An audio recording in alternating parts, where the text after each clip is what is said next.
chicken zucchini. Hi guys! Nagluto ako ng chicken with zucchini.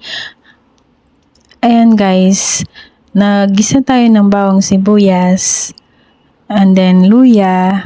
Ayun, chicken, minarinate na natin yan guys ng oyster sauce, light soy sauce, dark soy sauce, sugar and cornstarch, little bit oil, chicken liquid, and then black pepper, salt. Ayan guys, and then palambutin natin yung manok, igisa natin and then palambutin.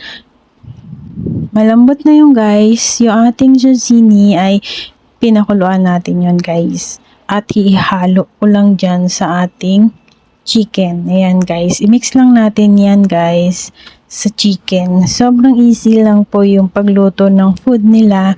Ayan, actually si ma'am lang kakain yan at saka yung alaga ko. Si sir kasi naka-duty. At saka bumili ako ng hipon, diba? Yung fresh na hipon. In-steam ko lang yan guys. So yan, habang sinasangkot ko yan guys, nanunuot na yung sauce. Ayan.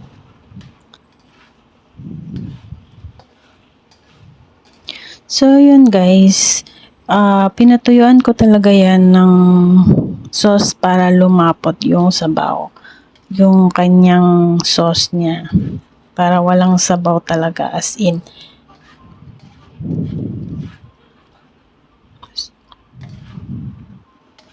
Hinahalo-halo lang natin guys para manuot yung lahat ng sauce doon sa ating chicken at saka doon sa zucchini niya guys.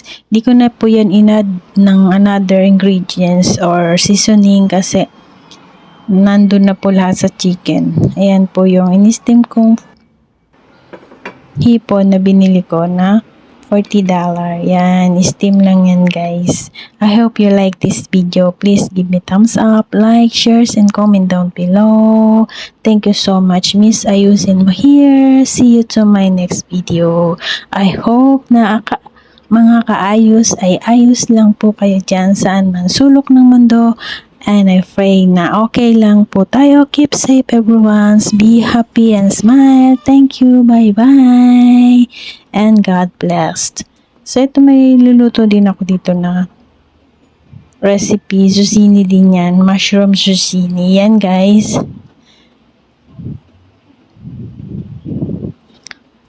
Ginisa ko lang din po yan. Puro gulay yan. Tapos fish meat po yung sahog naman yan. In-upload ko na po yan dati. And then, makikita nyo po. Check nyo lang po dyan sa mga video ko. Ito naman po ay ang fresh tahong from